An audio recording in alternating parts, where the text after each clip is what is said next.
Thank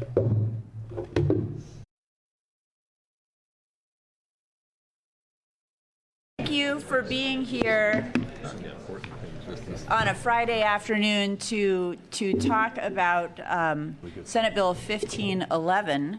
I'm opening a public hearing on Senate Bill 1511, and we're going to start with an overview from our legislative drafter. But first, I wanted to frame up what we're hoping to get done today.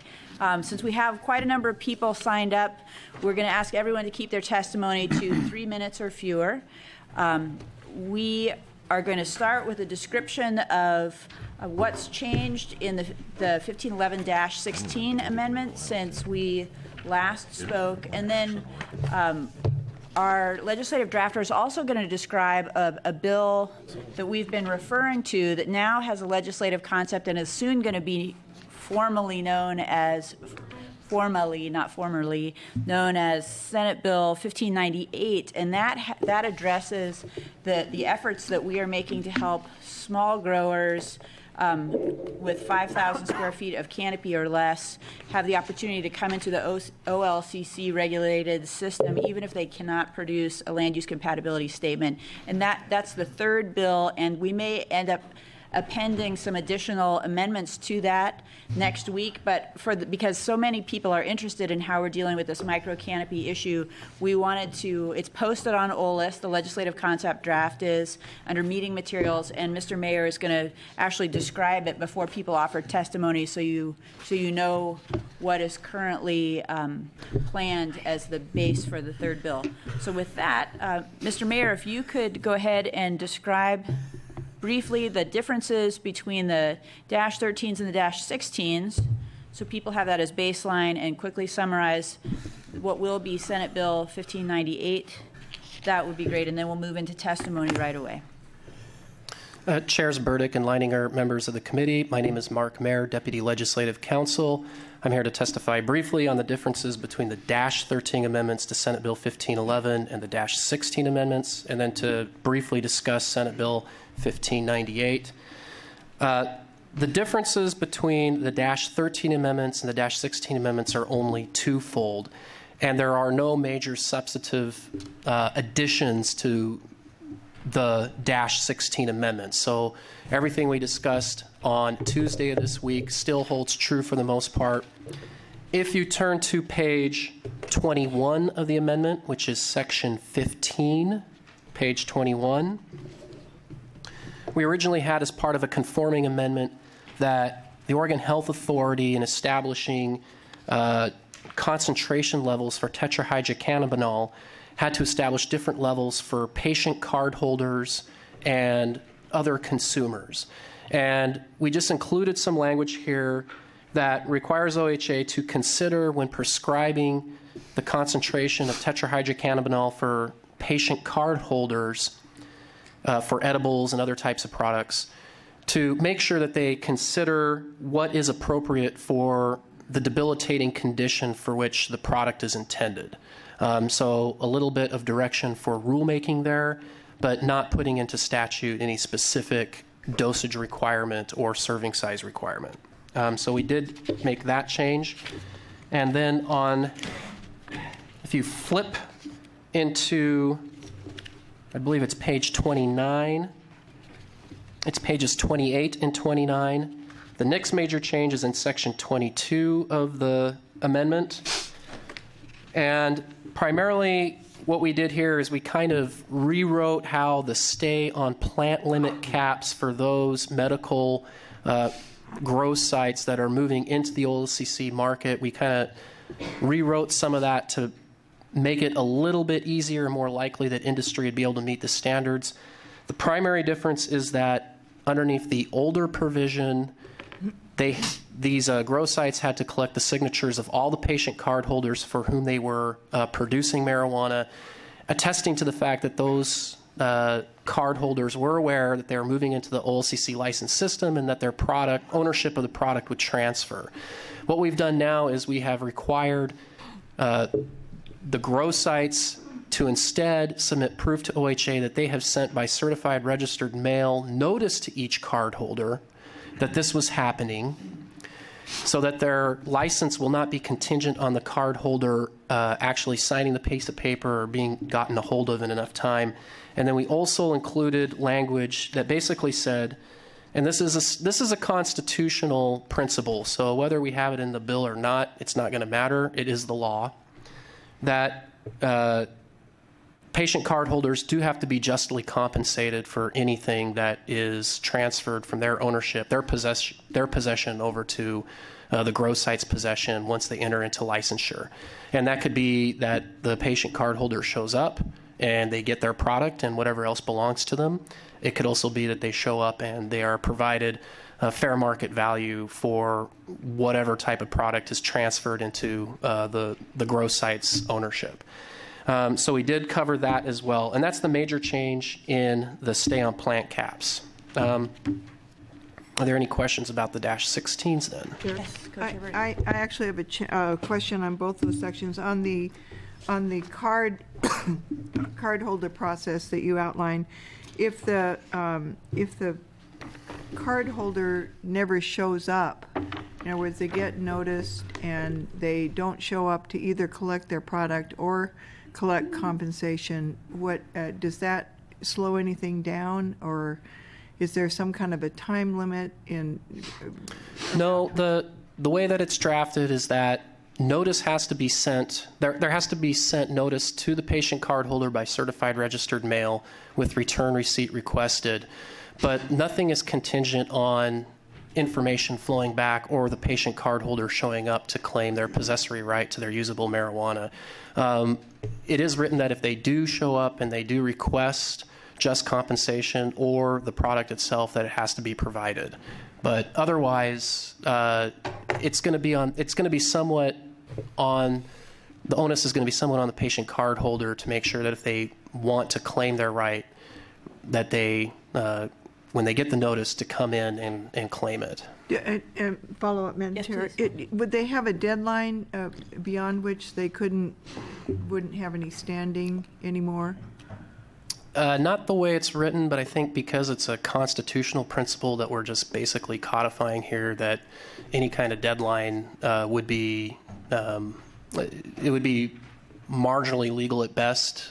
So we might be able to handle that in the third bill with a little bit more research on my part as to if there is appropriate deadline for the takings clause. Madam Chair, if I could do one more follow-up. So when they show up, they can only be given the amount they're legally entitled to possess. Is that correct? Correct. So if they ask for compensation, would that same provision apply? That they could only be compensated for the amount they were legally entitled to possess? Chair Burdick, because underneath current Oregon law, all seeds, plants, and usable marijuana belong to the patient cardholder statutorily, and it is they have a possessory right to it. In order to meet the constitutional requirement for just compensation upon a taking, they have to be justly compensated for everything that is their right to possess, which would be basically what the grow site has.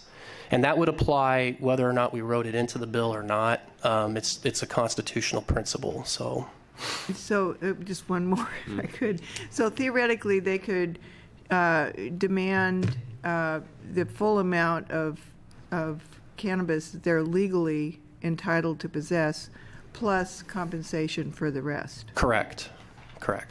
Okay, thank you, Madam Chair. And if I could ask a question on the other section, or just make a comment. Yes, please. There's been a lot of concern about some of the dosage limits that OHA is setting, and I've been telling people that it really isn't the ideal to put dosage limits in statute. That really is a regulatory function.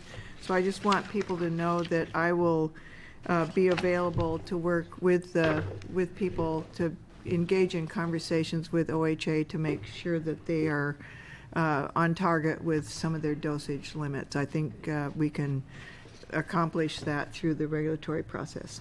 That's great. Any other comments? Thank you, Mr. Mayor. I'll have one comment, and then you're welcome to go back to your other duties. But the dosage, the direction, that gentle direction to OHA that's in the statute in the -16s to take into consideration the uses for which the medical cannabis is used to treat debilitating conditions, that's intended to be a signal that we need to honor and respect, that some very potent kinds of medicines need to be allowed, with the intensities and potencies that customers and patients are used to in order to treat their conditions. So we are trying to expressly respond to concerns that we heard raised in the patient community, and I hope you feel like that does it without us putting into law specific numbers, which has a lot of difficulty because it's hard to change specific numbers like that once they're in statute, and you need to be able to evolve as the understanding of medical cannabis evolves. Okay, great. Well, thank you, Mr. Mayor. Oh, I'm sorry, Senator Beyer, please. Thank you, Madam Chair. I would like to follow up on the comment you're doing there, and just one of the issues that has been brought up to me is that there's a concern that OHA is perhaps stepping too far and limiting the amount of medicine that people might get. And I think our concern when we were trying to do the thing is to make sure that by limiting dosage that people knew what they were buying. There was never an intent to allow OHA to limit what they could get necessary to do that. And I hope the agency keeps that in mind. We're not trying to restrict that. People know what kind of or what level of medicine they've been buying and shouldn't be restricted from that. That was not the intent of the ballot measure or the statute that we passed. Right. I think you're right. Thank you. Okay. Thank you, Mr. Mayor. We appreciate it. Oh, yes, you are going to talk about the next bill. Please go ahead. Unless you would like to release me, I'd be happy to go. The new bill, Senate Bill 1598, which is not posted on OLS and not available to the public yet, but has been, it's halfway through the publication process in our office. Madam Chair, I'm going to just jump. Yeah, please go ahead. It is actually in OLS as a meeting material in LC form. Oh, okay. So the formal bill that will be introduced on Monday is not on OLS as a bill, but it's in today's meeting materials as an LC, and it is not changed. It will be introduced in that form. So please go ahead. And I believe the LC number on that is LC 314. Is that correct? Yeah. Basically, the base bill for the third bill that this committee is going to consider, the marijuana Christmas tree bill, the base statute basically does, I think, a couple of important things. Not really my place to say whether they're important or not, just to say what they are. First thing that it does is that it creates a exemption from having to obtain a land use compatibility statement for certain types of medical marijuana grow sites that are deciding to acquire a license from the Oregon Liquor Control Commission and move into that process. Currently, the criteria for doing that, and I know that there's already some interest on refining this criteria. First, you have to be applying for the license at the same address where the marijuana grow site is located. Secondly, outside of city limits, so only within the jurisdiction of counties. Thirdly, every person has to have been registered before. Every person who is growing at the site has to have been first registered to grow at the site prior to January 1, 2015, which is the same date as to which the grandfathering in of the larger plant caps is. And then finally, the canopy size has to be for 5,000 square feet or less if it's produced outside, or 1,250 square feet or less if it's produced indoors. And so that's the first part of this bill. I think the second part of this bill is really about clarifying some of the interaction between what local governments can do under the statutes that allow them to adopt reasonable regulations and other statutes that relate to classifying marijuana and production of marijuana as a farm practice or farm use. And here, I would just draw people's attention to Section 4 and Section 5. The most important things to look at in both of those sections is subsection 2, and it's going to be hard because I'm looking at the bill instead of the LC. I apologize, but section 4, subsection 2, and section 5, subsection 2, there are now 2 additional carve-outs that specifically allow cities and counties to adopt more clearly regulations related to nuisance underneath 30935 and regulations relating to farm structures and farm practices under 215253. So waiving the Lux and then clarifying the interrelationship between marijuana being produced as a farm product and city and county's ability to reasonably regulate. And those are the 2 major changes in this bill. Wonderful. Thank you. Any questions about that? And we will be having a public hearing on that bill on next Tuesday, but we wanted to just introduce the elements of it because we know that the issues are on a lot of people's minds. Okay. Thank you. With that, I really do mean you're free to go take care of other things. Thank you. Thank you. All right, we're going to begin our panels. Again, we'd love to have people testify for no more than 3 minutes each, please, so that we can try to get to everyone. For the first, I'll call a panel with an on-deck panel so folks in an overflow room can know that they're coming over. And we'll try very hard to get everyone who's traveled more than 100 miles in for sure. I'm hopeful we can make that happen. And there are a lot of other people too. So the first panel will be Paul Lewis. It's some local government folks, who is the Tri-County Health Officer for Multnomah County, Rob Bovette, who represents counties, and Scott Winkles, who represents cities. If you could come up, and we'll start with Paul, who's on speakerphone. And then on deck, we will have Nikki Turzieff, Don Morse, and Tess Milo. If both Nikki and Don are going to be here, you're both testifying, or just one of you? Both, okay. So that's the on-deck panel, please. Hi, this is Paul. Give me a message. I thought I got Apparently not. Oh, do you want me to start, Madam Chair? Please go ahead. If he's unavailable, please go ahead. Thanks. Madam Co-Chairs, members of the committee, for the record, Rob Bovette, Legal Counsel, Association of Oregon Counties. Mark's very busy, of course. He missed a couple of things in LC 314 that are really important for you to know that are also there, and I think everyone in the audience. One of the other things done in LC 314 is it adds medical marijuana as a farm use. Another thing it actually does that's not even related to that, but it's another one of the ornaments, shall we say, for the Christmas tree, is I made a mistake in working with Mark on the crafting of the last bill, and I forgot to include a provision that allows people to expunge old convictions based on the new categories. I added that to Senate Bill 42 sessions ago and House Bill 3400. I just forgot. And Attorney Lee Berger pointed that out to me, so that's in there too. With regard to the bill before you today, AOC supports the latest iteration of the bill, which is the -16s, and it's a good bill, should pass. Happy to answer any questions you might have about that. Not supportive of any of the other amendments, primarily because we think it will weight it down and cause the bill trouble. But I also have a number of technical and legal concerns with various amendments, but I know I only have 3 minutes, so I'm not going to get into all of those, and I've explained a lot of those to various folks. I'll stop there. Thank you. Mr. Winkles. Co-chairs, members of the committee, for the record, my name is Scott Winkles, and I represent the League of Oregon Cities. I am appearing in. I have not digested the new bill, but as to the -16s of 1511, I have a couple of comments to make. One thing I would draw your attention to: it would allow a city to adopt an ordinance that would place a marijuana dispensary within 500 feet of a school, provided that there was a physical barrier to that. We don't object to and are supportive of this language. There are some instances where it would be appropriate to do so, where it may as well be 10,000 feet because you have to cross a freeway or a river or something along those lines to get to the school, but you might have a great location where neighbors don't object that you'd have to pass up under the current 1,000-foot perimeter rule. So moving that forward would certainly be helpful.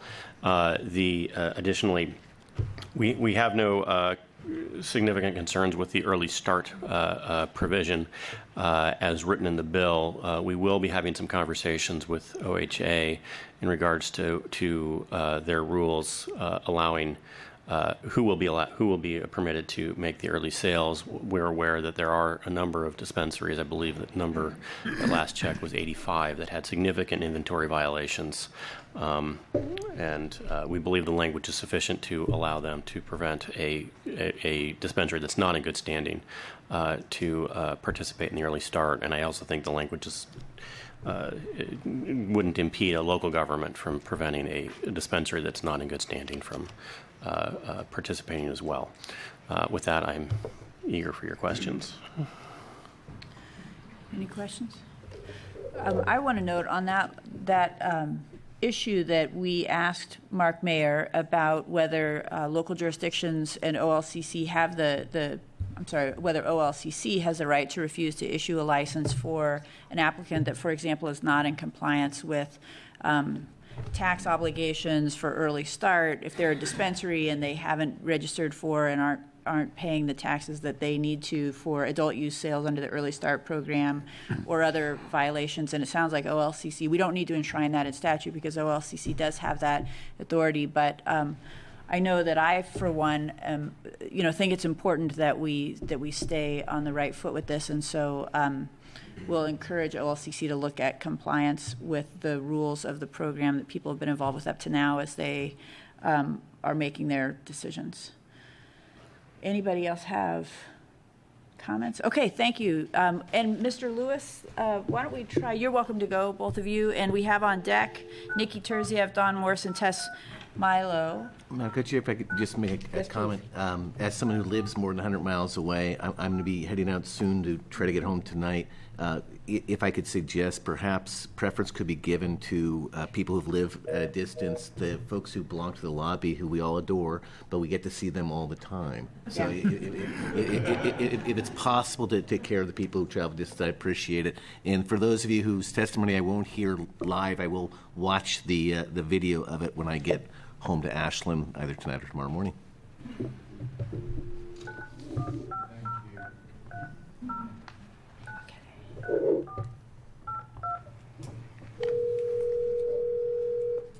Just try to take care of our folks here.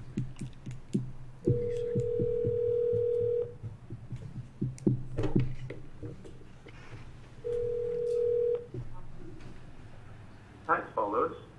Hi, Mr. Lewis. It's Ann Leininger. We are calling you from a room full of lots of people on the Marijuana Legalization Committee public hearing on House Bill or Senate Bill 1511, and would love to have you offer 3 minutes of insights if you have something that you want to share with the committee. Yeah, that'd be great. I apologize for the mix-up. But Co-Chair Leininger and Co-Chair Burdick, members of the committee, my name is Paul Lewis. I'm a practicing pediatrician. I also serve as the Tri-County Public Health Officer for Clackamas, Multnomah, and Washington counties. I also serve on both the OLCC and OHA Rules Advisory Committees for marijuana implementation. And overall, a very strong set of rules emerging and being refined. I want to thank you for the opportunity to testify today on some of the proposed amendments to the marijuana statutes under discussion this session. One amendment pending intends to restrict the ability of the Oregon Health Authority to limit the doses and sizes of marijuana edibles in a package. The Oregon Pediatric Society, the Oregon Poison Center, and the Portland Metro County public health officials oppose this idea and actually strongly recommend the same simple language used in Washington State, which is a single sentence, says if there's more than one serving in a package, each serving must be packaged individually in childproof packaging. As a pediatrician and parent, this seems like just common sense to me. Most people don't think of marijuana in milligrams, but the proposed adult serving of 10 milligrams is dangerous to a toddler, and the proposed 100 milligrams per package would literally lead to a coma in a child of that size. Since many of these edibles come in cookies, brownies, and candy, we cannot expect pre-verbal children or even adults to stop at a single bite. With regard to the proposed -4 amendment, we oppose allowing cannabis cafes in Multnomah County since it conflicts with our overarching goals of improving air quality indoors and out. To do so, we continue to do everything possible to strengthen, not weaken, the Oregon Indoor Clean Air Act.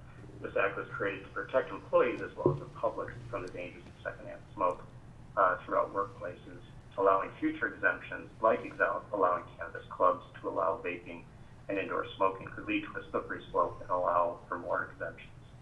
Finally, I want to address the issue of marijuana-infused topicals. There's currently a vigorous and active discussion of this topic as regulators and healthcare providers learn more about this class of products. I personally remain open to all considerations around the topicals, but respectfully request that these discussions be referred to a rules process where more time can be spent in exploring the details about the benefits of these products as well as any possible harms before decisions are made. Thanks for your willingness and attention to allow me to do this by phone today. As some of you know, we're dealing with an emerging outdoor air quality issue here in the Portland metro area. Thank you so much. Yes, that is an important issue too. So we appreciate your testimony. Thank you. Thank you. All right. So we are now going to have the panel that we identified before, and then we are going to transition in response to Representative Buckley's request, which I think was a very good and valid one. We're going to go next to people who've traveled more than 100 miles.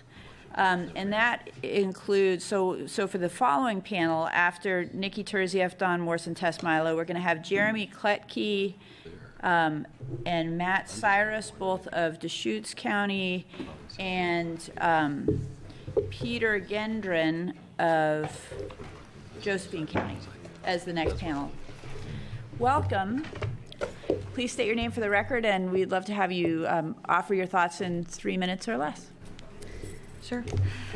Hello, Co-Chair Burdick, Co-Chair Leininger, members of the committee. For the record, my name is Tess Milio, representing Green Star Growing, here today in support of Senate Bill 1511 with the -16 amendments. We want to thank the committee for the important issues it's chosen to take up, given the limited time this session. Senate Bill 1511 with the -16s will be critically important to the industry. We are particularly supportive of the early start piece for extracts and edibles, the expanded access the bill provides, the delay of effective plant limit dates, and allowing medical patients to buy marijuana tax-free, recreational marijuana tax-free. All of those concepts will help the new industry thrive in the short term and the long term. So we look forward to working with you on the third bill that I know is coming out soon, LC 314. And in the meantime, we encourage you to adopt the -16s and pass the bill out. Thank you. Thanks. Thank you. Nikki Turzieff here on behalf of the Oregon Cannabis Business Council. We represent nearing 70 now Oregon-based small businesses, as we like to say, from harvest to home, and all the stops in between. We are incredibly supportive of SB 1511 with the -16s. We are pleased and grateful for the patient taxation piece, exempting those patients, protecting them from further additional costs as they go to access their medicine in this kind of changing and shifting market. In Section 21, the expanded definition for extracts is another point that we greatly appreciate, and the energetic instruction or nod around what is expected of the agency when it comes to rulemaking is going to be important for us as well. I think we acknowledge the importance of patients being able to follow the path that they've been on. Measure 91 was not intended to change the patient's program, the medical program, and we're pleased that the committee has acknowledged that. Thank you. Thank you. For the record, my name is Donald Morse, and I'm chair of the Oregon Cannabis Business Council. I would like to thank all of you for the hard work that's gone in this short session in preparing these bills.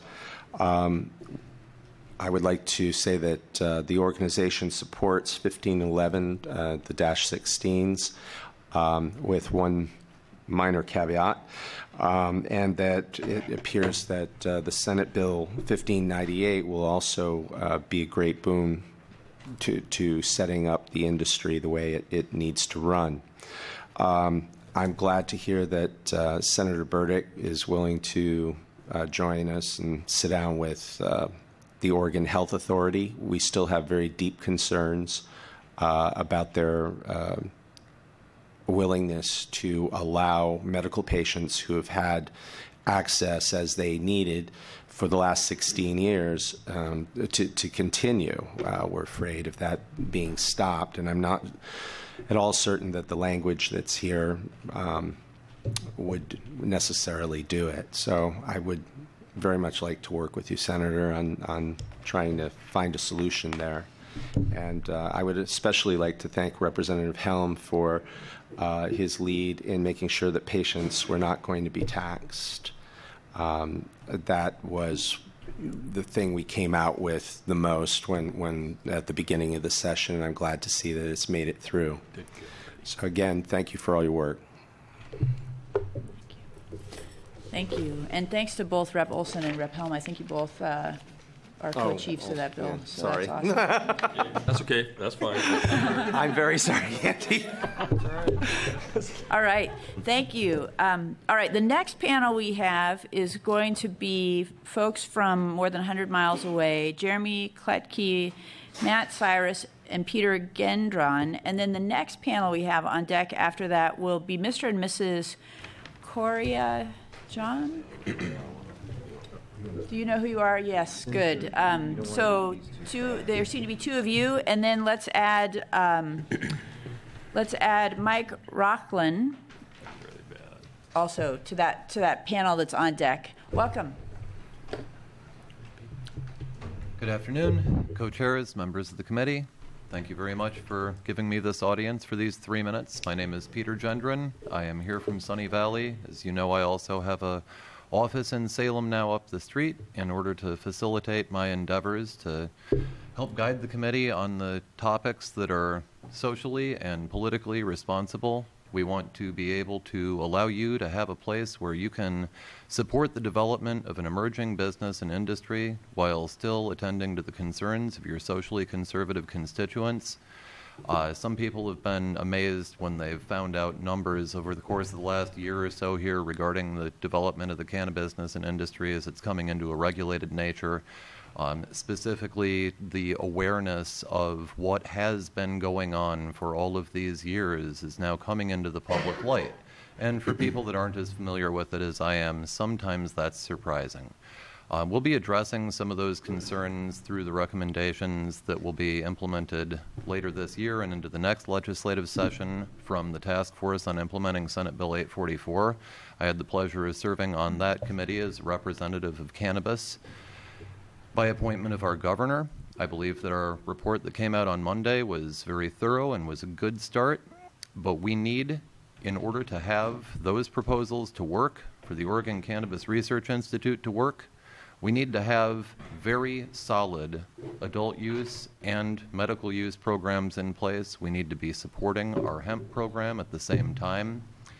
We need to acknowledge the fact that there are 32,000 medical growers that have been growing for the last 17 years, substantially unregulated, yet still largely within the bounds of what our federal government has considered to be acceptable. I don't sit in this chair in front of you today representing myself or any business or industry. In fact, I've been told specifically by the Ethics Commission that I cannot lobby for the plant Cannabaceae because the plant Cannabaceae, the subspecies, the indicas, sativas, and the ruderalis that I represent are not entities. They cannot pay me, they have no voice. That is why I'm here.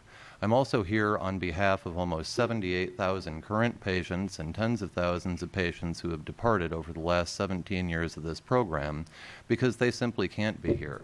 I'm here for my 16 patients. I'm here for Clifford's 48 patients that are all in assisted care facilities or palliative care facilities. They're nearing the ends of their lives, and they can't have their voices heard here, and that's why I'm here. I appreciate what is being done with 1511 specifically. I still have some concerns about 4014, but I believe they're going to be addressed in the subsequent bill. I'm very appreciative to the attention that you've given to these issues because we have a lot of things that we need to work on. There are a lot of other issues in Oregon, but the fact of the matter is that some of those problems you'll find are remediated through responsible regulation in the cannabis business and industry. Thank you. Thank you. Hi. I'll go ahead. Co-Chair Leininger, Co-Chair Burdick, committee members. My name is Jeremy Kletke. I represent Davis Farms. I'm the founder and CEO of Davis Farms of Oregon. I myself, my history is I have a little over 20 years of experience in commercial cultivation of cannabis. I've worked in 4 countries cultivating cannabis. I'm really proud to be sitting here in front of you today while Oregon brings in this new era of cannabis. It's a wonderful thing, and I want to commend you for your progressive thinking as we implement this policy.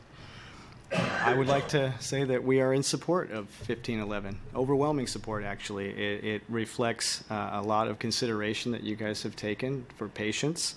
I'm proud again to say, as a future recreational cannabis cultivator, that I see all of the consideration for our medical patients addressed here. We should be able to help them with a nice, smooth, easy transition into this new market. So we are here to support 1511 and the -16 amendments, and again, appreciate all your work on this, and hope to see this pushed through. And following on the legislative concept of or the 1598 that's coming up, from what we see there, that is an absolutely wonderful bill. It looks like just a follow-up to this that is going to help to foster in this so cleanly. So we appreciate all your continued efforts here, and thank you very much. Thank you. Welcome. Thanks Co-chairs, members of the committee. My name is Matt Cyrus. I'm a 6th-generation farmer from Deschutes County, and I also serve as president of Deschutes County Farm Bureau. Although I'm here representing myself as opposed to the board, they may not agree with some of the latitude granted in the proposed bill. But first, I'd like to start with the 1511 and the -16 amendments. I think make a lot of sense. Looks like there's a lot of thought and effort gone into creating language that creates a smooth transition from those producing medically to commercially. We have a lot of interest from farmers in Central Oregon about the possibilities of finally, since in the last 40 years we haven't had a viable cash crop, that we might actually have the opportunity to have one. Certainly looking forward to that. With regard to the proposal on 1598 that's upcoming, like I say, I might differ from my board. I'm sure they would be might strongly object to the right to farm carve-out. However, given the nature of this particular crop, I personally think it makes a lot of sense to allow the counties the latitude to have some flexibilities to work into this on a little slower, more gradual basis. I think it addresses some of the concerns, especially raised by the Deschutes County Commission. I think it makes more sense to give them an avenue to move forward and, like I say, work their way into this crop. If it takes a small carve-out on right to farm, so be it. The one thing I would ask for consideration is down the road maybe a sunset on the right to farm, so that as growing of both recreation and medical marijuana as well as hemp all become mainstream, that the right to farm carve-outs maybe disappear and go away. Other than that, I think this makes a lot of sense. I appreciate the recognition that medical marijuana is, in fact, an agricultural crop with the protections and recognition of other agricultural crops. So with that, thank you. Thank you. Do we have any questions? Yes, Representative Helm. Thank you, Ms. Co-Chair. And Jeremy and Matt, thanks so much for coming over. I know you've either been here constantly or made many trips over from the Bend area in the last few weeks. And I really want to commend you on your open-mindedness about this, what I view as a necessary but minor incursion into the right to farm.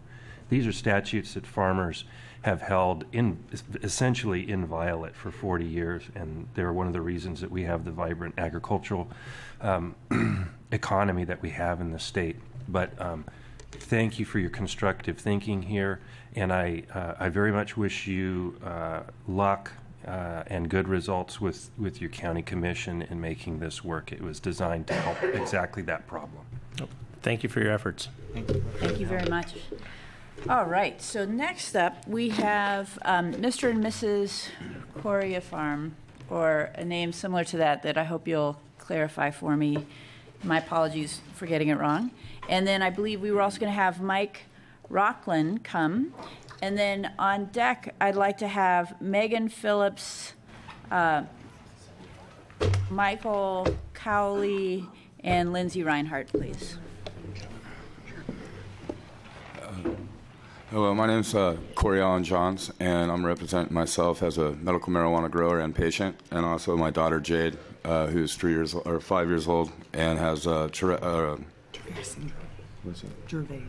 syndrome, like Charlotte Figi. And if it wasn't for cannabis, she wouldn't be doing as good as she is doing right now.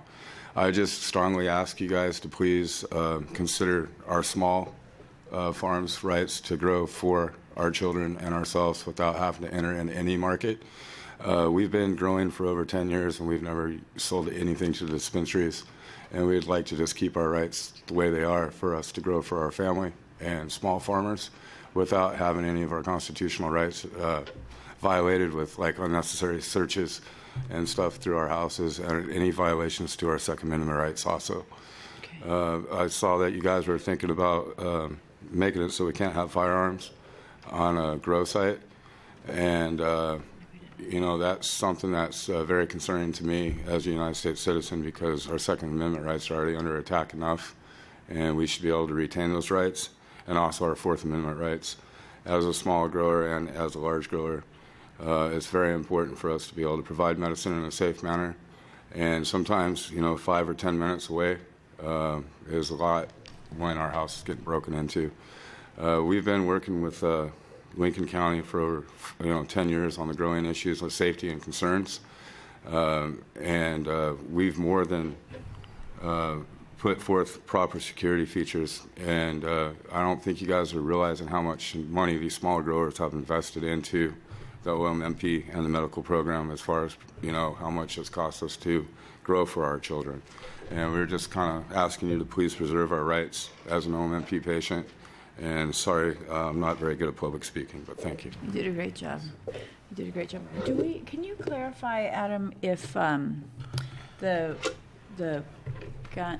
we took out something on firearms, right? Madam Chair, members of the committee, provisions relating to firearms and specifically possession of firearms at a medical marijuana grow site was a topic of conversation during House Bill 3400 in a previous legislative session.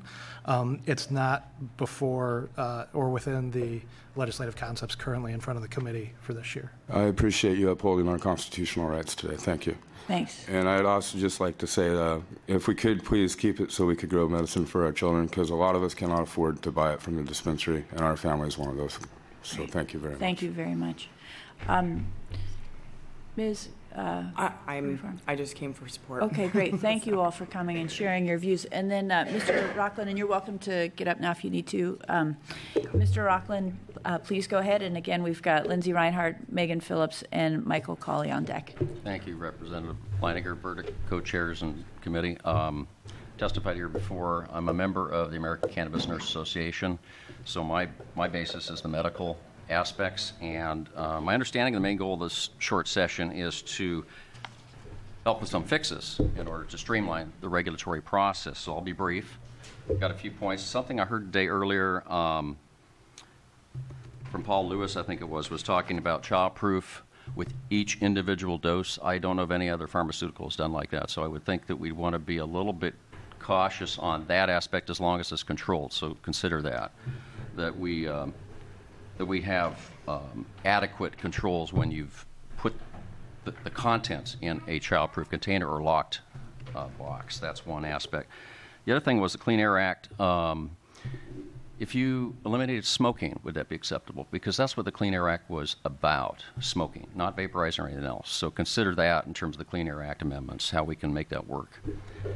The other thing is that I've looked through these documents, drafts, and the word medical grade concerns me a little bit, only because that connotes purity, not necessarily potency. So just think about something else, maybe strength, or leave it and change it. But the words will mean something as we go through with the publicity to people as they hear medical grade, and I'm concerned about those words linked together meaning something different in the statute than the intent normally as used with medical grade equipment, supplies, and things. That'll matter in the future when we go with research and medical grade things. So, two comments specifically. One about money, which we just heard a little bit. It costs a lot, and for people to grow for their own, that's really good. But the fees that cardholders pay are fairly high, and most of that money has not been dedicated, none that I know of has been dedicated to the OMP program. So I'd like that reviewed in terms of either changing or adding something to it, maybe in this Christmas tree bill, to make sure that those are funds dedicated from cardholder fees back into the system to either reduce fees or research or those kinds of things. So I propose that be carefully looked at right now. A year ago, the ACCM recommended they have an annual review. I don't know that that's happened. I haven't seen anything publicly posted except for June of last year, and that's kind of far behind. So if there could be a follow-up to that, I'd really appreciate to find out.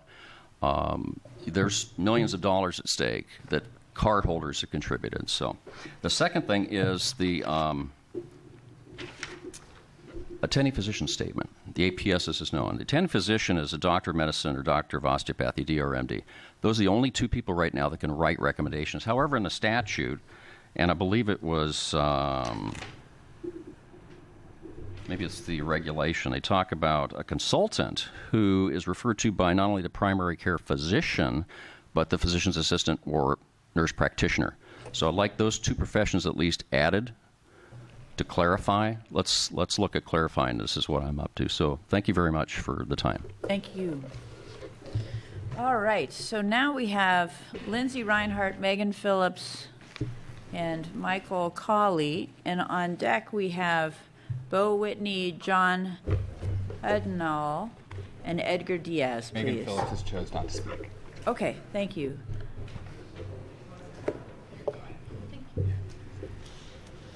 Co-Chair Burdick and Co-Chair Leininger, my name is Lindsay Reinhardt. I'm a lobbyist for Portland Normal and for Serious Enterprises. My testimony from Portland Normal today is in regard to the -4 amendment. Last session, the legislature amended the Indoor Clean Air Act to avoid the patchwork of local regulations regarding the vaporization of nicotine and access by children. Most of the legislation added vaporized and aerosolized nicotine and to restrictions in place regarding tobacco, placement of products above child height, no consumption at point of sale, etc. Representative Barker and an OSP trooper requested an amendment to treat cannabinoids like nicotine and enable enforcement of the prohibition of public use, particularly for vape pens. I testified, this is Leland Berger saying, he testified against the proposal and presented the scientific evidence that there was no harm for exhaled vaporized cannabis, like secondhand vapor, which is also true for smoked cannabis. OHA's Retail Marijuana Scientific Advisory Committee's false claim to the contrary notwithstanding. He left the building with the understanding so as long as the location was private, i.e. membership fee was assessed at the door, and there are no employees, cannabis clubs would be permitted. Last fall, OHA promulgated rules to implement the amendment, which made clear that such clubs would not be permitted and that there was a complaint made to the county health department, the club would be fined $500 a day. Our friend Madeline Martinez has already been threatened by the Multnomah County with fines regarding the world-famous Cannabis Cafe. The -4 amendment corrects the oversights in a common-sense manner, and the committee should adopt the amendment. Regarding OHA's concerns, our thoughts are that the accurate ones can be addressed in the session as part of SB 1511 or later in the Christmas tree bill, and those where without merit can be easily disregarded. In regard to Serious Enterprises, I would like to thank this committee for their hard work on the -16 amendment. We fully support this amendment with very little exception. We very much appreciate the tax-free options for the patients, the modified luxes. I mean, it's really great language. The only thing that I would really urge the committee to do is adopt Representative Olson's -3 amendment, which directly affects Section 15, number 2B, which is the dosages for OHA by rule. I have been present at every RAC meeting in this regard, and they do not want to listen to us. And the patient dosages by condition, without having the doctors there with scientific evidence saying what that recommended dosage is going to be, is going to make this very hard for us in this RAC.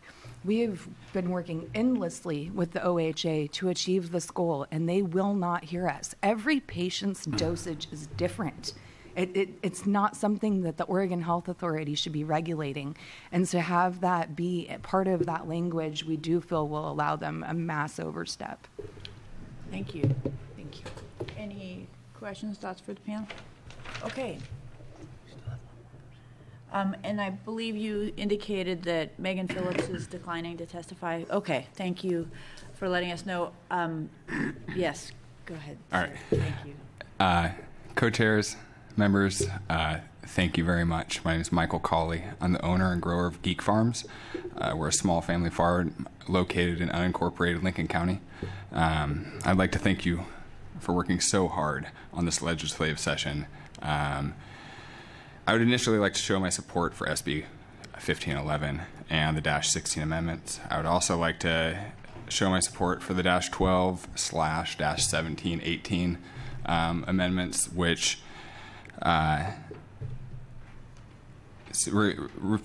mostly focus on the Lux, flexibility on that. Being an unincorporated county, rural county, it's very difficult to try to make all these things happen. For one, I'm in the north part of Lincoln County.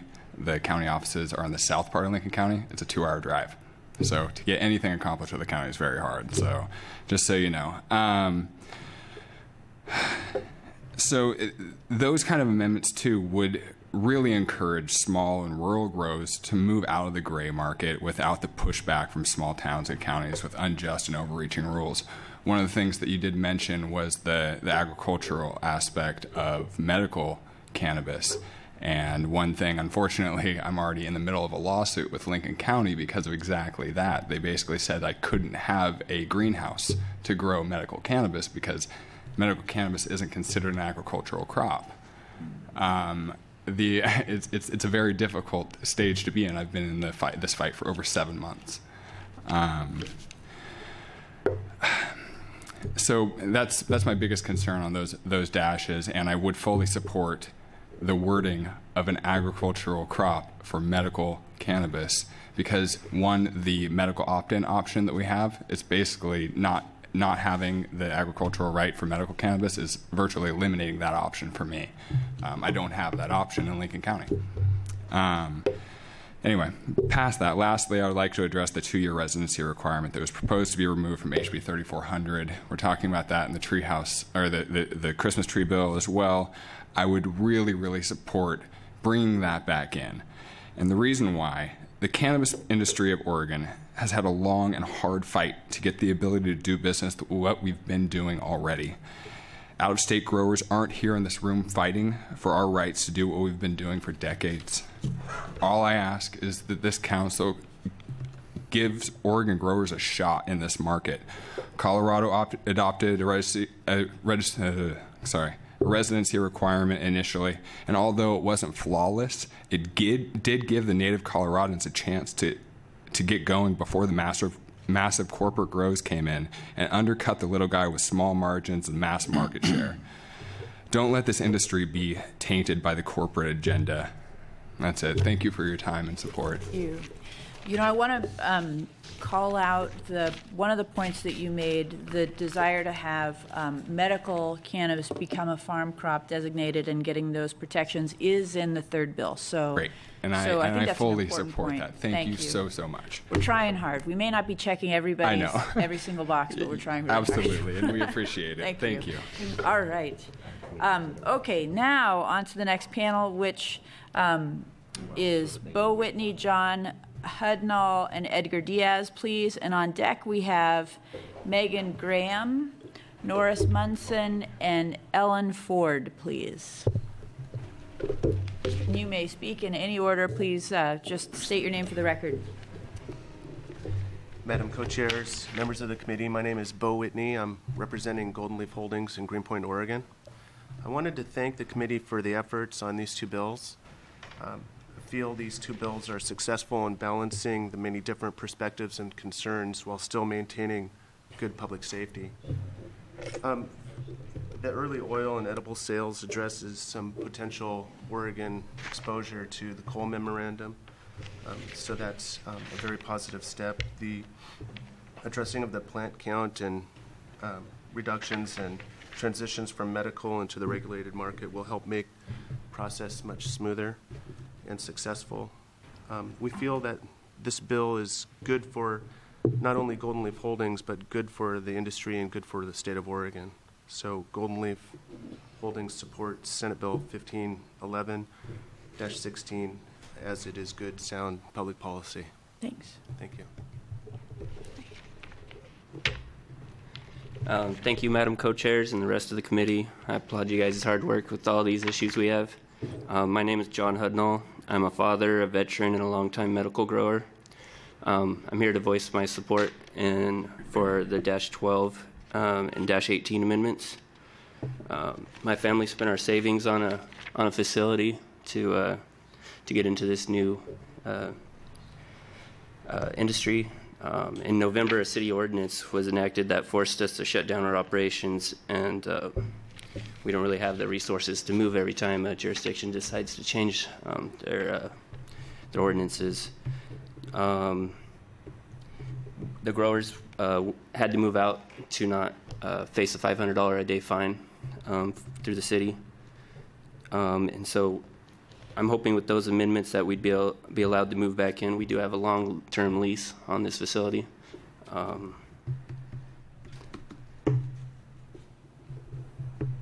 I also I support the cannabis cafes, and I feel that the Clean Air Act shouldn't really work for them because the people that are there are wanting to smoke. They're wanting to be around the smoke. So I don't see how that's an issue. Thank you. Thank you. Members of the committee, my name is Edgar Diaz. I'm a 2L at Willamette University College of Law, and I'm the president of Law Students for Sensible Drug Policy at Willamette University. I would like to show my support towards the -4 amendment under SB 1511, creating an exemption for cannabis cafes under the Oregon Indoor Clean Air Act. First, cannabis cafes create a safe place for consumers and patients to safely consume cannabis. Since cannabis has not been shown to cause chronic diseases nor cause cancer, and since no one has ever directly died from cannabis consumption, it is only logical to conclude that cannabis is safer than tobacco and alcohol.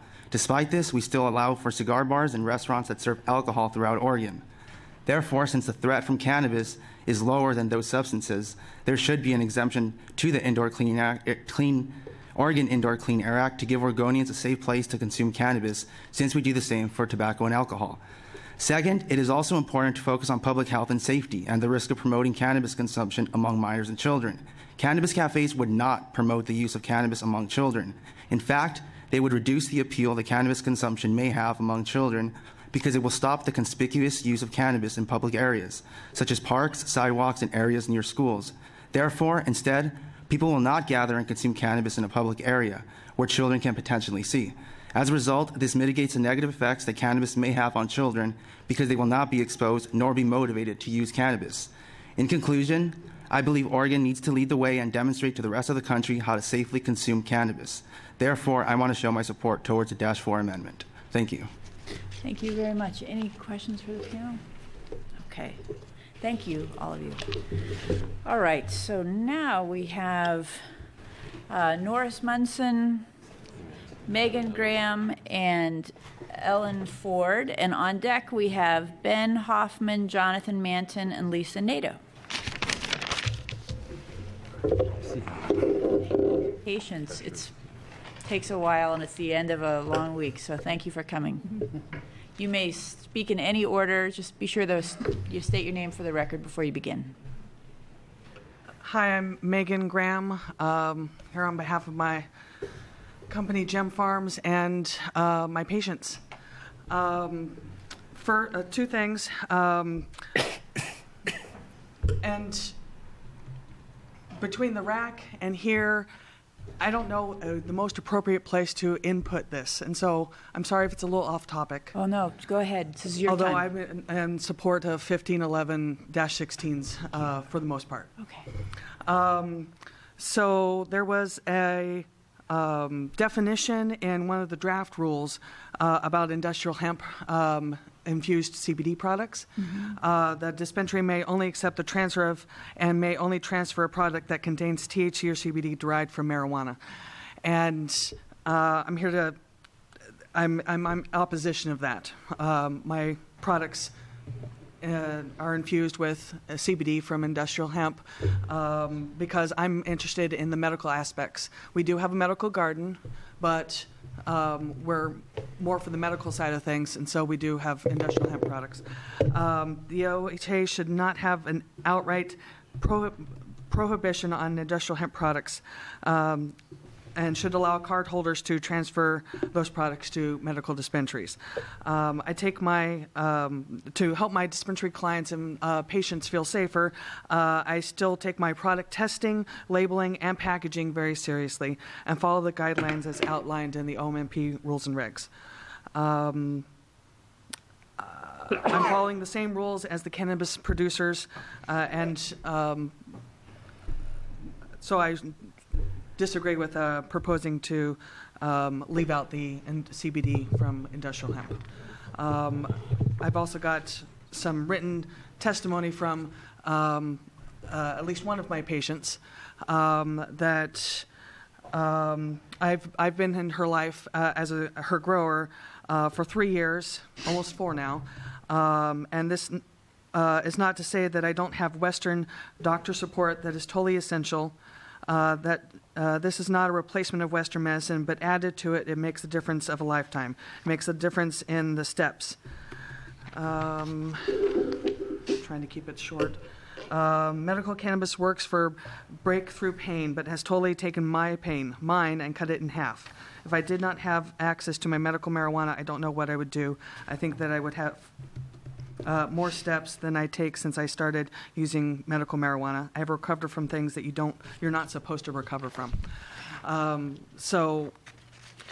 They're scared. I live in the Portland city limits, and I have 10 patients between all of us that are growing there, and we're not sure where we're going to put them all, and I just don't want to give up on them because they're we have nowhere else to go. Yeah. Thank you. Thank you very much. And if you had testimony you want to submit to the record and have us posted online, you, I believe, may give it to Ms. Nelson right there. Thank you. Thanks for being here and testifying. Yes, sir. Hello and thank you. Chairs Leninger and Burdick, members of the committee. My name is Norris Munson, and I'm a member of the Oregon Cannabis Association and the founder of Cultivated Industries, a vertically integrated producer of craft cannabis and flower and extracts. We employ 25 Oregonians at competitive pay and offering generous benefits to full-time workers. I am here today to testify in support of Senate Bill 1511-16. Senate Bill 1511-16's expanded access provision is important to OMMP patients because it ensures continued access to high-quality medical cannabis products offered at affordable price, even as the majority of Oregon's dispensaries transition to licensure under the Oregon Liquor Control Commission. It is also important to Oregon businesses like mine who want to serve both patients and adults while meeting the rigorous compliance standards required by the OLCC. Expanded access is an elegant solution to the regulatory issues posed by co-location because it broadens the opportunities for businesses while reducing the risk of contradictory or duplicative regulations. As a maker of extracts, I am also a strong supporter of the provisions in Senate Bill 1511-16 that will expand Oregon's successful Early Start program by making extracts, edibles, and oils available to adults in licensed dispensaries. These products are extremely popular. They account for nearly half of cannabis sales in Colorado, and they should be made available to adults now that the Oregon Health Authority has developed rules to safeguard public health.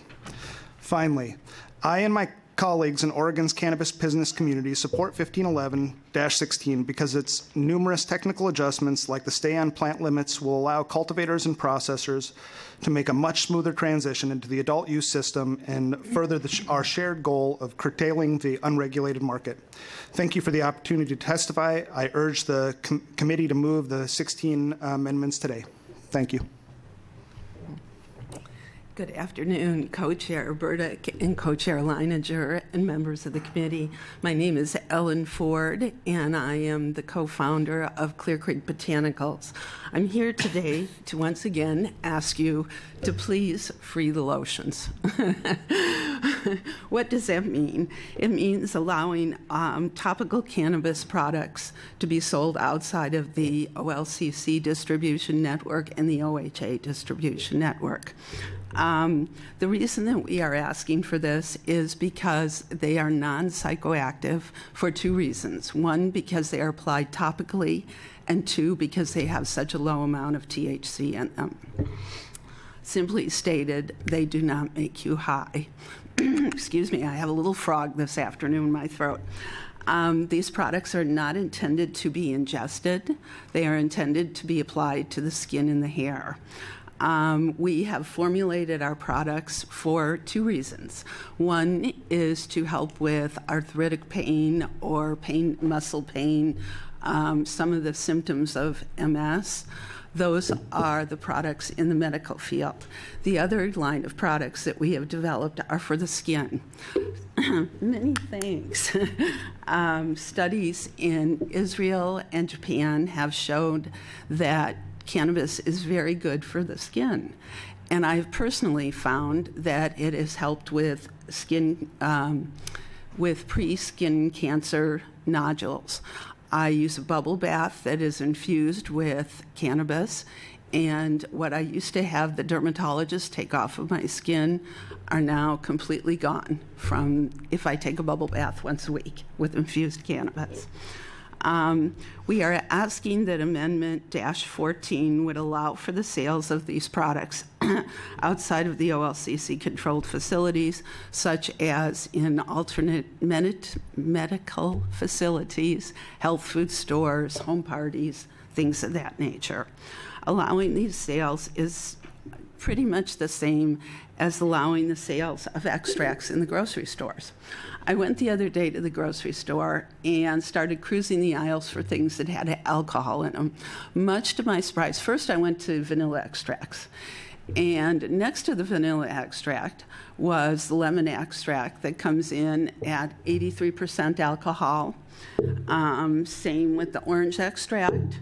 And the peppermint extract topped out at 87% alcohol.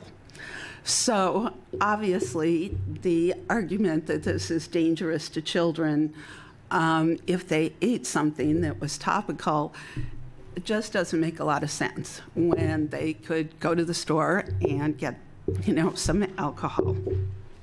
Some of our opponents try to say that these would be very detrimental if eaten.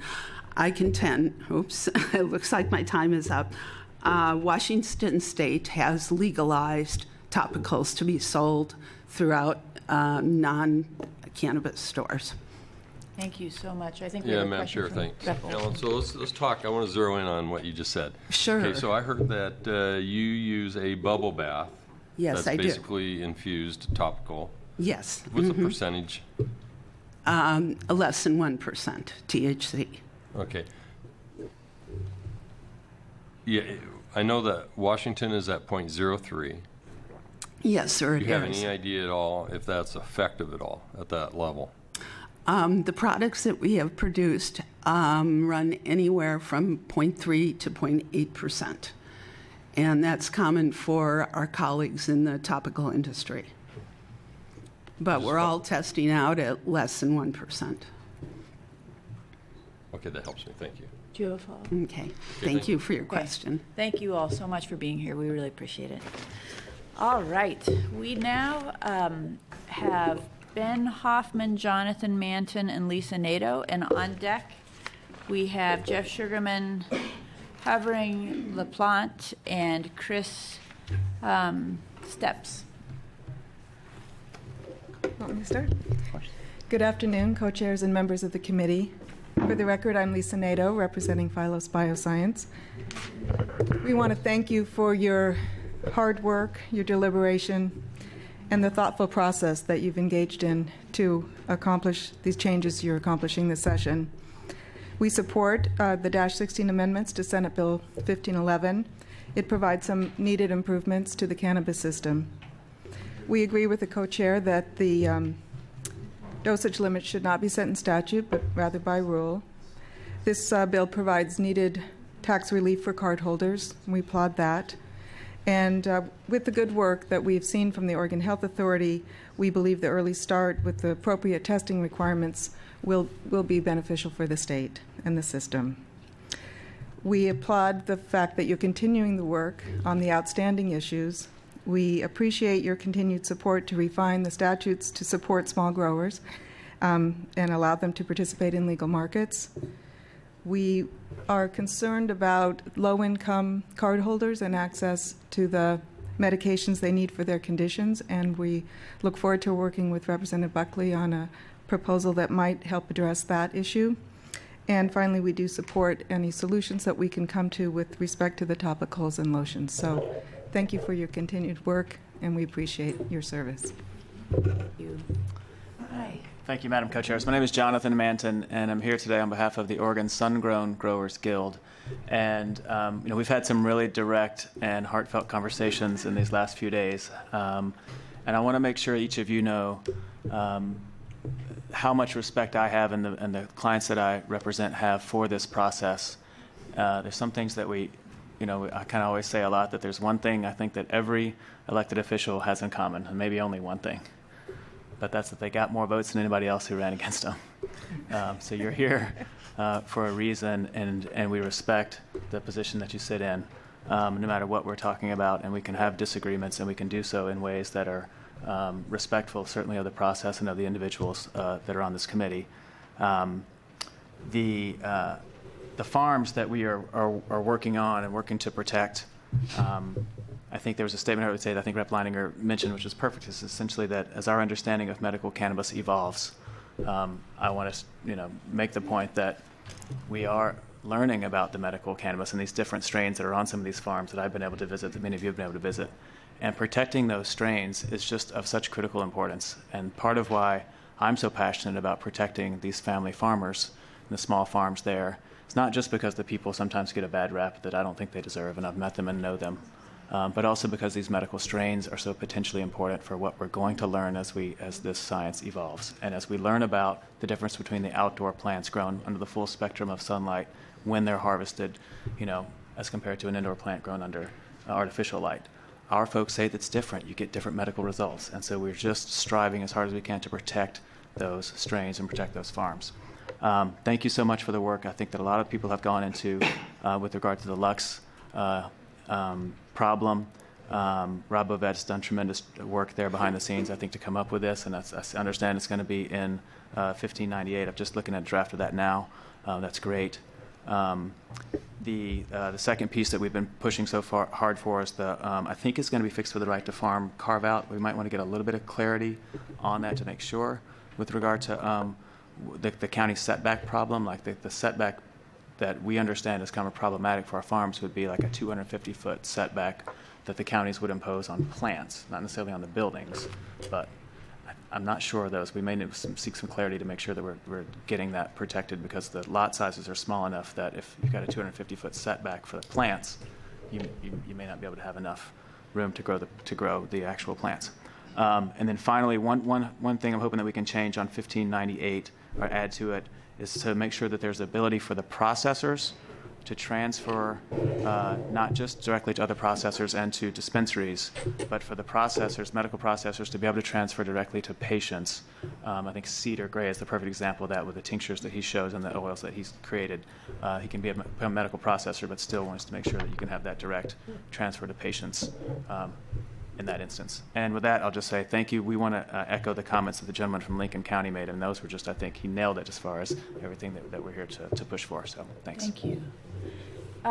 Thank you. Before you start, Mr. Hoffman, I wanted to note that I think that we are trying to get that you may transfer back to the producer/patient processed material language built into 1598. So it's probably not in what you're seeing there, but there have been conversations about that. So thank you. Dr. Hoffman, welcome. Thank you. Co-chairs Leininger, Burdick, members of the committee, thank you very much for this opportunity. I'm a pediatrician at Dornbecker Children's in Portland. I'm also the medical director of the Tom Sargent Safety Center there, and a member of the executive committee on the Council on Injury, Violence, and Poison Prevention of the American Academy of Pediatrics. And I'm here representing both the Oregon Pediatric Society and OHSU.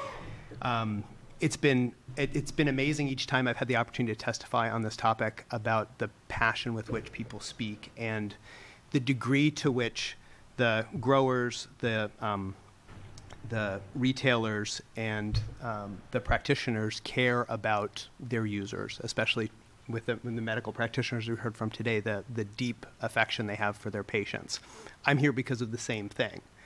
My patients, however, will not be using recreational marijuana or most often medical marijuana for their own purposes. They will be exposed to it inadvertently. And we need to make sure that the patients that we've heard about today do not lead to my having more patients.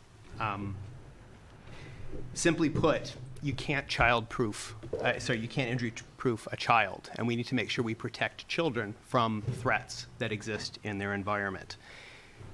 If you've ever met a 3-year-old, they're tough, they're impulsive, they're quick, and they can't be reasoned with. And to a 3-year-old, a cookie is a cookie. And if you show a 3-year-old these cookies, they're not going to be able to identify the fact that the one on the right could potentially put them in a coma, because this is a marijuana edible from Colorado, whereas this cookie is a normal peanut butter cookie. Every parent tries to be vigilant. Nobody is perfect, and things happen. So despite best intentions, we need to make sure that we are thinking about policies as we go forward with recreational marijuana that are mindful of the 900,000 children in Oregon who do not have a voice in this process. That's why I'm here today. Experience shows that in both Washington and Colorado, again, despite best intentions, kids were hurt. In Washington, in just the last 2 years, the number of calls to the Poison Center have gone up basically 100%. Experience in Colorado shows a 46% overall increase in marijuana-related hospitalizations and an 800% increase in hospitalizations due to toxicity from marijuana just at Colorado Children's. If we are not mindful about how especially edibles are stored and what the doses are within those items, more kids are going to get hurt. Simply put, as we go forward, the voice of kids needs to be considered. We can act now to prevent harm to children, or we can wait, and bad things will happen. Thank you for the opportunity, and I'd be delighted to answer questions. Thank you. Do we have any questions? Yes, sir, Representative Helm. Madam Co-Chair, during our last meeting, we had a chance as a committee to talk about amendments to the bill that probably weren't going to be discussed. I think Amendment 5 is likely to be one of those. And today, at the appropriate time, I'd like to say something, but I don't want to interrupt the testimony. So Okay. if you want that now, we can do it. Yeah, I think now would be a good time. Thanks. So I appreciate the testimony on childproofing our products, and I'm the author of the -5 amendment, which recommends putting a floor, not a ceiling, a floor on how we prescribe the dosage and the serving size of products that are going to go into the edibles industry. And I very much appreciate that we're tiptoeing now into the area of adult use edibles. And it's more than a tiptoe, it's a baby step tiptoe. I think it's going to strike the public that uses these products as ridiculous. But I respect the caution. And one of the things that I've observed in my research is that the standard that I've suggested in the -5 amendment is the industry standard for adult use. And we've been having that size and amount for many, many years now. And we do not have the levels of problems, for example, with alcohol or with household products. It's far more harmful to children in those areas than cannabis. I think it was anticipatable that we would have high rates of increase in calls to poison control about cannabis in the past few years since it was illegal before. Now people are feeling free to go ahead and call.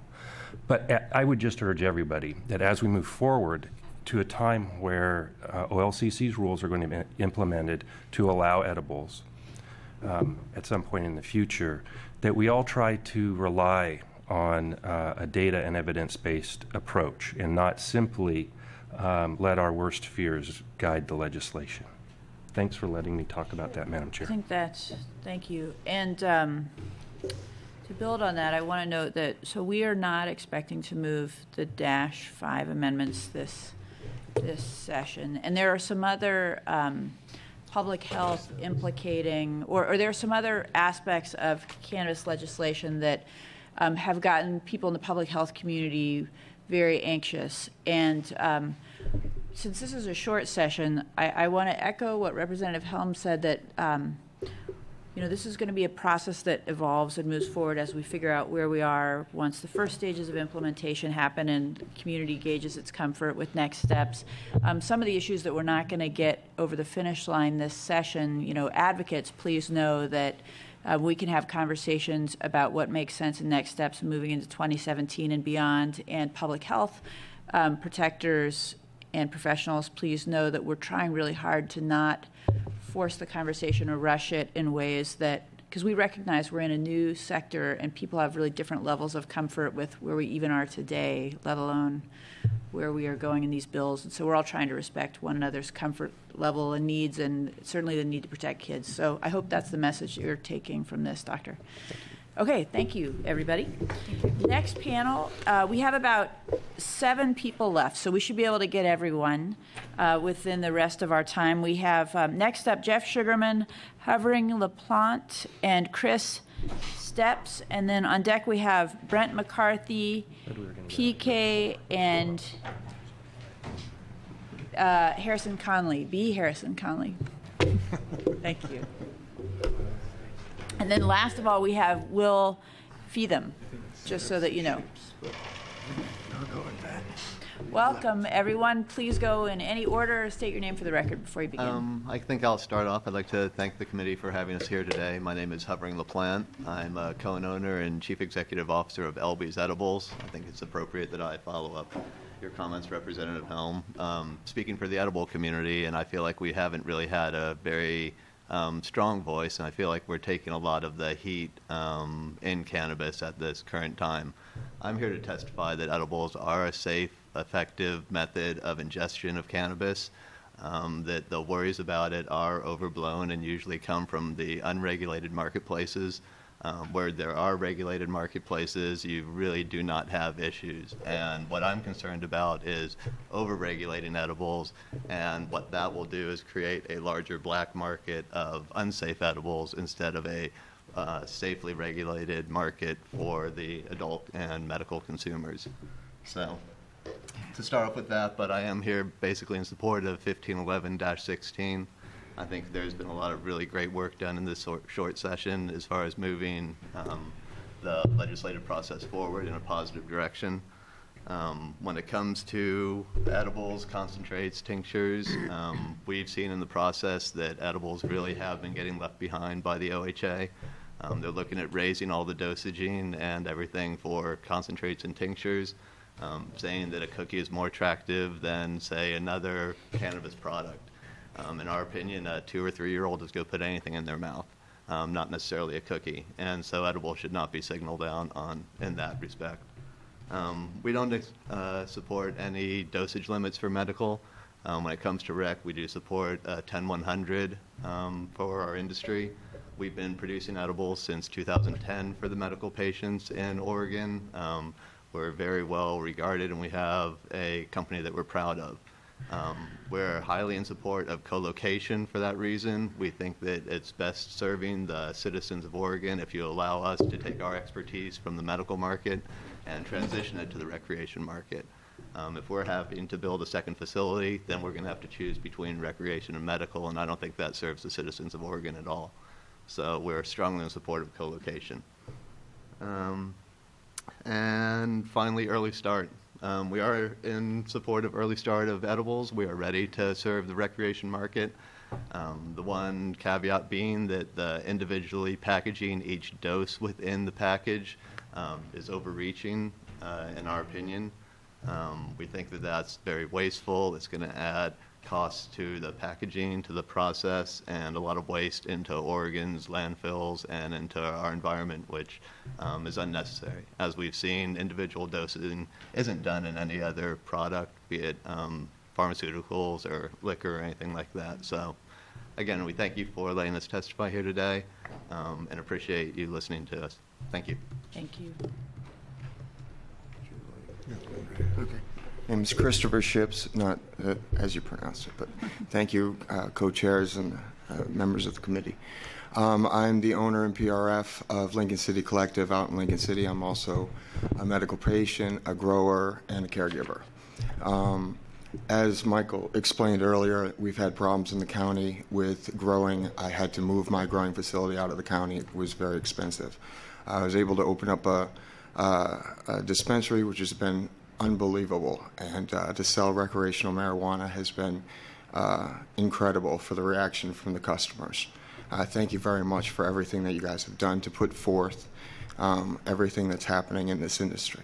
I also like to thank you for the opportunity to be a pharmacist rather than a drug dealer.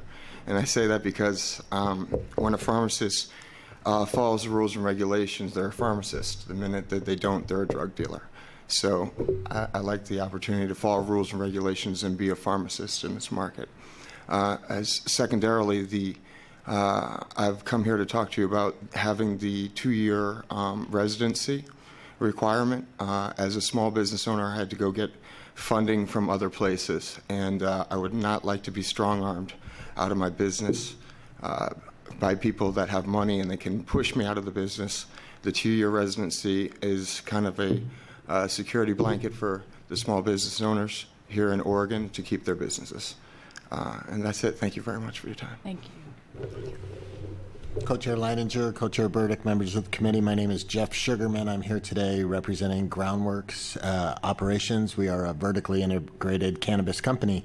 I'm here today to strongly support Senate Bill 1511 and the -16 amendments. I have 3 things I want to talk about real quickly. One, I think this will actually help improve patient access by allowing medical patients to buy tax-free in any locations. I think that's particularly important in areas that will have very few shops, and simply it's the right thing to do no matter where they buy it.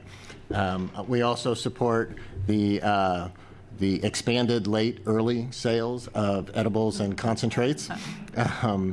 I think it's very important to move that arena into the regulated system as well. I think it will help stem the black market by offering adults legal sales where they can get edibles and concentrates.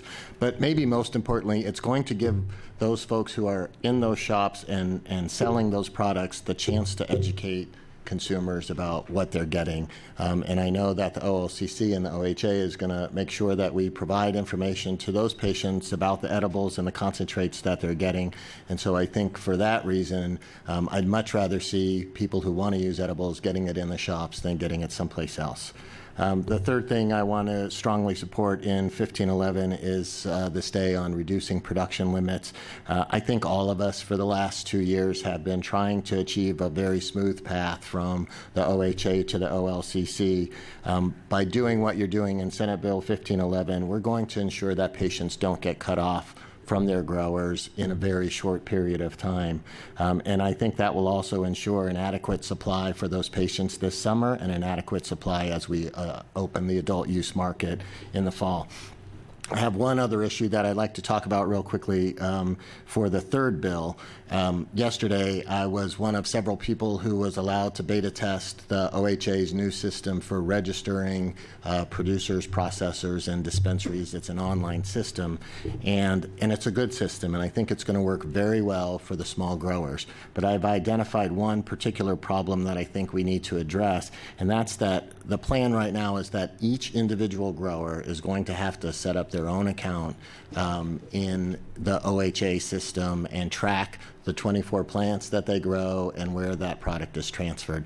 And again, for small operations, I think that's going to work very well. The problem is where you have multiple growers, 15 or 20 growers, many of them who are patients who are really lending their ability to that entity be able to grow for them and for other patients. So what I think is going to happen is we're not going to get the kind of information that we need if we have each individual grower required to submit their own to file their own statements. So I think we'll get much more accurate information. Secondly, I think many of those patient growers will not sign up for this, and so the patients that are under them are going to lose the ability and lose their growers right away. I think there's a simple fix for this, and I think it could be allowing one master grower or one person responsible for that grow site to be able to file for that entire premises. We license premises in all other areas here, and while I'm not trying to break the card system up here, I think allowing one person to report for all premises is a very simple fix to this, and I apologize for taking too much time. Thank you. Thank you for offering that idea, and it sounds like something we need to have follow-up conversations about. Out of the desire to make sure that we get the rest of the folks in before the end, I'll hold any other thoughts on it for now, for the time being. But maybe we can talk about it more later. And of course, this is going to be iterative. But you're making a point that maybe we can find a way to address in the third bill. Yes. We'll have to talk about it. Thank you, all of you. Now we've got Brent McCarthy. We've got 4 remaining people, and maybe we can bring up an extra chair if, Will, you would rather not be up here all by yourself. But we've got Brent McCarthy, PK, Harrison Connolly, and Will Feetham. Oh, and you've got your own, so you're also, okay, great. We'll bring up one more chair. I'll just go. Okay, so Will come up next. Excellent.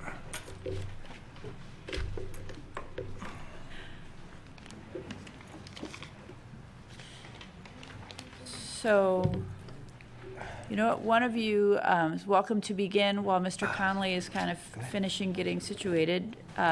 You may speak in any order. Makes sense for you. Thank you, members of the committee. I'm PK, executive producer of Mercy TV. You've seen me year after year, a lot of meetings I've been going to.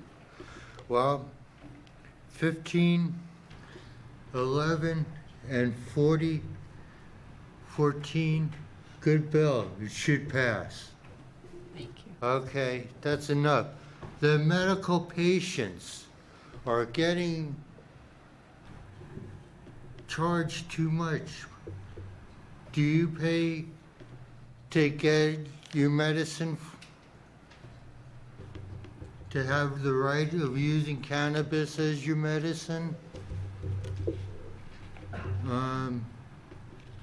That seems a little ridiculous. And now everybody can grow at least 4 plants of their own. Not as quality as the medical department. So I have a fellow grower on the farm. I have several patients that the fees for the medical is just too high. I still help them out because they're still suffering in pain, and they can't afford to go down to a dispensary and pay that.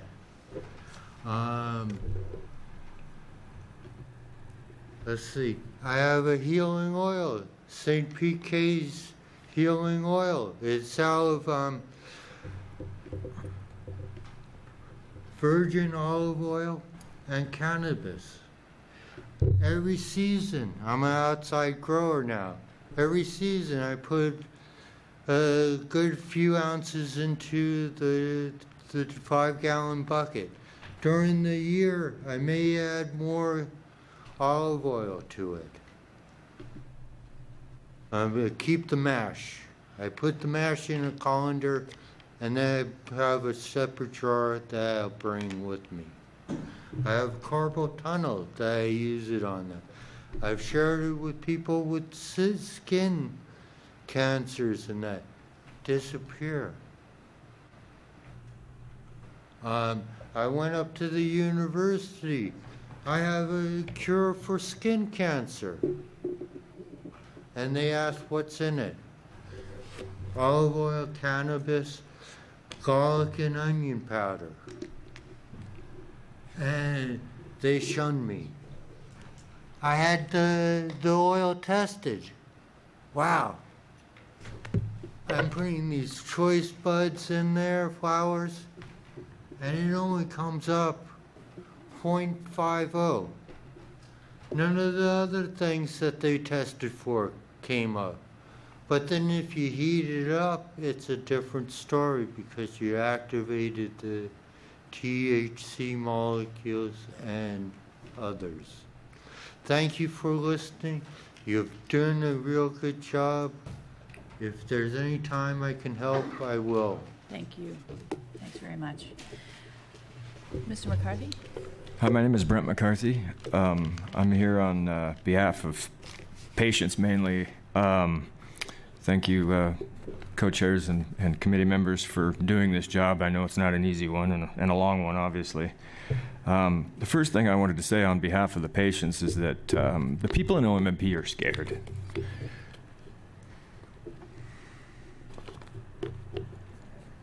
Sorry. Some of us use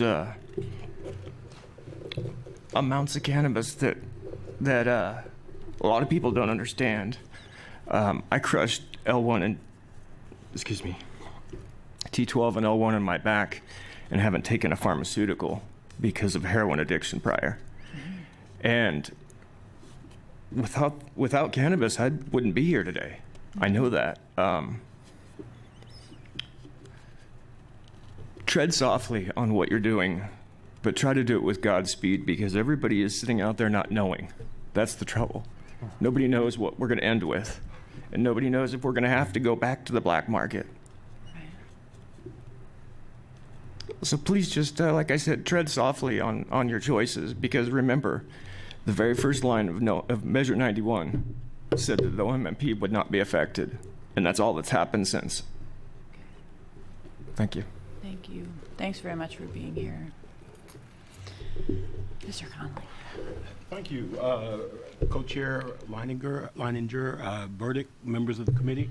I am indeed B. Harrison Conley, and I'll take a moment to make the note that as long as there are only middle initial forms on computer forms, I'm going to insist even more that I'm B. Harrison Conley. Okay. I'm here today, and I want to echo some of the comments that people have made. I thank you very much for your service generally and for the work you're doing on this particular issue. I know that the voters foisted this upon you, and I do hear this body working in good faith. I appreciate that, even though I'm beginning to be told that I'm dead in the water. I'm here supporting essentially the -4 amendments to Senate Bill 1511 to create an exception for social consumption in cannabis cafes to the similar to the exceptions enjoyed by tobacco sellers under the Oregon Indoor Clean Air Act. Enrolled House Bill 2546 last session added inhaling cannabinoids, prohibited the inhalation of cannabinoids in public places and places of employment. Without the exception we're seeking today, House Bill 2546 will kill at least 5 Oregon small businesses, including the world-famous Cannabis Cafe. Today, as a matter of principle, consumption of cannabis is legal in the state of Oregon, and that's great. We just are living with 2 exceptions. Basically, you can't consume it indoors, you can't consume it outdoors. The limitations don't work for many Oregonians, including individuals living in Section 8 housing, many apartment dwellers, and for visitors to our hotels and motels, visitors to our state who are lodging in hotels and motels. The limitations don't work for my client either, who is not just a business person, but she's also a grandmother, and she does not want to see cannabis in the parks and the public settings. Since 2009, Madeline Martinez and the world-famous Cannabis Cafe have provided a safe community setting out of public view in which Oregonians with medical cards could assemble peaceably with like-minded individuals and consume legal cannabis. There are a handful of folks in this room today that we're able to advocate jointly together. Mr. McCarthy is one of those whom I've met as a result of the cannabis cafes, as a result of being able to come out of hiding in my basement and find out that there are like-minded individuals, apparently at least 56% of us. We, right now, as a result of 2546 and health authority rules, we are potentially subject to $500 per day penalties at the world-famous cafe, and we have been in existence since 2009. The -4 amendments were drafted narrowly to allow members-only cannabis cafes as an exception to the prohibition on cannabis consumption in places of employment, because we are a members-only facility, so we are not a public place. Legislative Council is currently working on amendments to keep up with your -16s and to add local control in the form of an opt-out that's very similar to the recreational licensing opt-out without the time limits. I've been asked if we are in fact world famous, and so we have a map here that just wanted to show you that, in fact, like we hope our support is on this committee, from the far east, far left, we have Hawaii represented. Far right, we have Australia, New Zealand, Japan, 5 continents basically. Representatives from Africa, Saudi Arabia, Dubai have all been to the cafe. Europe is pretty well represented, and you've all seen maps of this or had opportunities to see maps of this. I'd like to mention just, you know, as with any other small business, this model won't succeed in communities where there is not a body of support for it. But we really think that it is entirely appropriate that we're tired of hiding in our basements. We'd like the opportunity to come together. We'd like to understand the political power we have. We certainly need services for folks like this, and we have been provider of that kind of service, giving them a place to consume. I will stop with it. Well, I'd like to mention, if I could, right quickly, there is unsigned testimony on OHA letterhead raising some issues with the -4. A number of those things, I'm going to try to catch Mark Mayer and fix a couple of those things in the next draft that we're getting. But there are a number of other things. I spent a lot of years reviewing administrative rules for compliance with Constitution and enabling statutes. The Health Authority has rulemaking authority for this series, and while we may not be happy with it in the end, I think most of the issues they raise fall within their ability to make rules. Thank you very much, and I know this is a complicated subject, and I appreciate your trying to get it as close to 3 minutes as you can. I would say that, you know, as to cannabis cafes this session, it's hard for me to see us having the votes to get authorization for cannabis cafes through both chambers of the legislature this session. But, you know, I, for one, am interested in working on trying to get something that we can pass through both chambers potentially in 2017. And I think it's going to involve us working with some of the folks who have testified, expressing their concern, as well as advocates, to see if there's a balance we can strike that the community can accept. And I think part of it's going to hinge on people seeing how the next few months and years, you know, roll out, and getting more comfortable with the idea that we could have legal consumption by in that adults. regard, if I could, we have 5 businesses that will not survive till 2017, including Right. my client, who is building the Oregon brand. Right. So I would ask you to consider grandmothering the 5 business entities this session. I have talked with some of the members of the Healthcare Committee, and I'm not clear that we don't have some support for grandmothering those existing businesses. Well, good. Well, thank you for that. And I would definitely again, agree. while the 1511 is in the shape probably that it's going to be in when we bring it to call the question on whether we can get committee support for it, the third vehicle, the third bill does remain for people to have conversations. But I think this is a hard one. You know, the public health community has started to express quite a lot of concern. But let's have conversations about next steps, and I sure appreciate your thinking and your talking about it. We have Will, thank you, gentlemen. We have Will Feetham, and then we have an opportunity for committee members to express some additional thoughts. Did you have a comment for the Cannabis Cafe people? I did not. Helm? Okay, great. So welcome, and please state your name for the record and share your thoughts, and then the committee will have an opportunity to have some comments among ourselves too. Welcome. My name is Will Feetham. I live in Jackson County, and I am part of the Oregon Sun-Grown Growers Guild. Thank you very much for the opportunity to speak before you again. I would like to say thank you very much for all of the relentless work you're doing on making this new system work.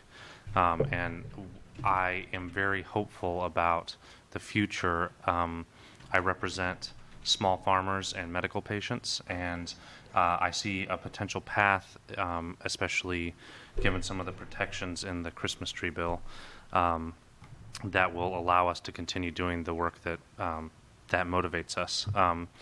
So there's a couple things I would like to bring your attention to, and mostly they are questions. One is that based on the language in 1511, it seems to me like growers who are growing for more than 2 patients at a grow site will be getting a license with the OLCC in order to enable them to collect or to get reimbursement at dispensaries. We have yet to hear from the OLCC what regulations they will place as a part of getting that registration, which could have an impact on how viable that is.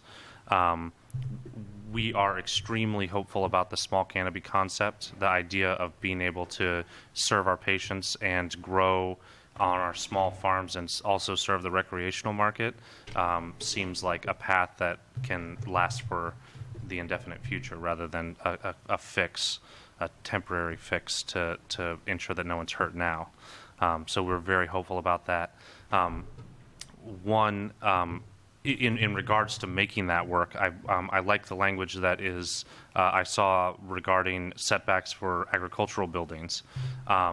And it was somewhat unclear to me in conversations with people in Jackson County who are making their local ordinances, the distinction between agricultural use and farm use has been an important part of their reasoning to get 250-foot setbacks. And I am not a land use lawyer, but I just want to bring your attention to that distinction to make sure that your intention to allow existing businesses and farms to exist on rural residential is actually honored at the local level. So if I don't have any language to suggest, just that the very close attention to the technicality will allow your intention to be fulfilled in reality. Thank you so much for the opportunity to speak again.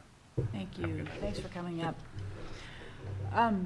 Committee members, well, thank you to the people who've come up and for the people who've driven a long way. In particular, thanks a lot for being here and for your ongoing input and your kind manner of delivering, concerns that are heartfelt and important. So we really appreciate that. Committee members, do you have any reflections or comments that you'd like to make today as we anticipate going into a work session on Tuesday about House Bill 1511 and a public hearing on Senate Bill 1598? I guess it was Senate Bill 1511 and Senate Bill 1598 and a public hearing on Senate Bill 1598. But any thoughts that you'd like to share today as we get ready for that? Madam Chair, I just want to thank a lot of the people in the audience who helped us get to this point where, especially on the -16s for Senate Bill 1511, it is, it's a major policy change, I think a very positive one, and I think it wouldn't have been possible without the collaboration. And I wanted to especially thank Mr. Bovet, who seems to have disappeared, but for his work on 1598, which will be a great addition to this effort. Yeah. And then let's go home. Yeah, it's late. It's Friday night. Gosh. All right. With that, I'm going to close the public hearing on Senate Bill 1511, and thank you all for coming, and the meeting is adjourned.